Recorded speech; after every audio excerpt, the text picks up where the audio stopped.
Hello, welcome back to education world. आज की इस वीडियो में हम डिस्कस करेंगे चैप्टर 6 नाइन्थ फिजिक्स ग्रेविटेशन के एमसीक्यूज।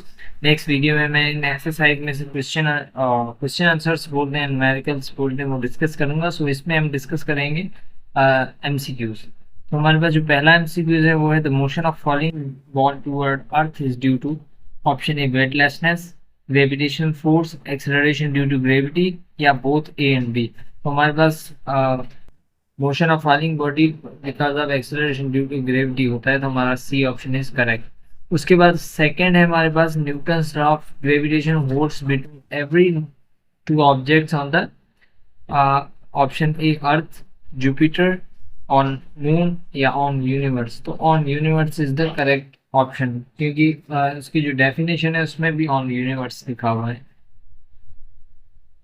MCQ 3 है हमारे पास, numerical value of g is g. हमारे पास ग्रेविटेशनल कांस्टेंट की वैल्यू होती है 6.673 इंटू 10 की पावर -11 न्यूटन मीटर स्क्वायर पर किलोग्राम स्क्वायर। तो option A is correct.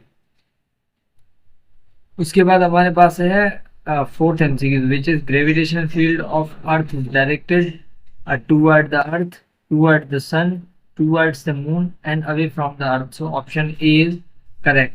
Gravitational field toward earth act करती है। उसके बाद हमारे पास है fifth number, dash was first scientist who gave the concept of gravitation. तो न्यूटन हमारे पास था जिसने पहले ग्रेविटेशन कांस्टेंट कॉन्सेप्ट दिया। एंड देन उसके बाद हमारे पास सिक्स्थ है, according to Newton's law of universal gravitation force is directly proportional to product of the masses of two bodies. और दूसरा हमारे पास स्टेटमेंट क्या है, it is also inversely proportional to the square of the distance between their centres.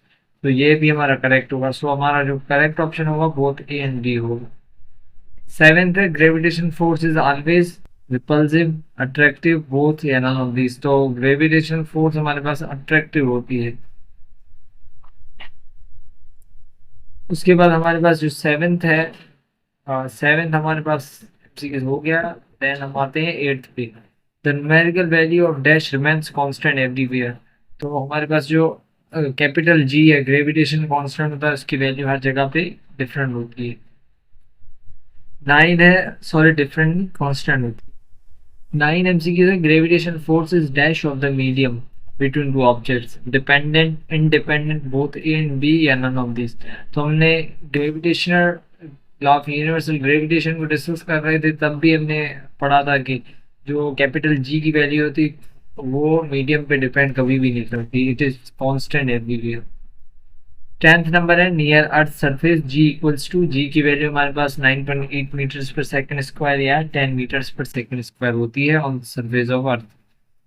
11th है हमारे पास, Newton's law of gravitation is consistent with Newton's dash law of motion. तो हमारे पास हमने एक डेरिवेशन की थी जिसमें हमने ये प्रूफ किया था कि Newton's law of universal gravitation हमारे पास Newton's third law of motion के कंसिस्टेंट होता है। Spring balance is used to measure weight, your weight as compare to the earth will be dash on moon.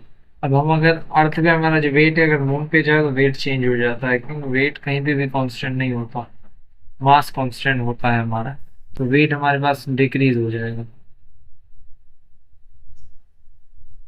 क्योंकि जो हमारा वेट होता है ग्रेविटी पे डिपेंड भी करता है। उसके बाद 14th है हमारे पास, मास ऑफ अर्थ है, मास ऑफ अर्थ हमारे पास 6 एक्सपोनेंट 24 kg है।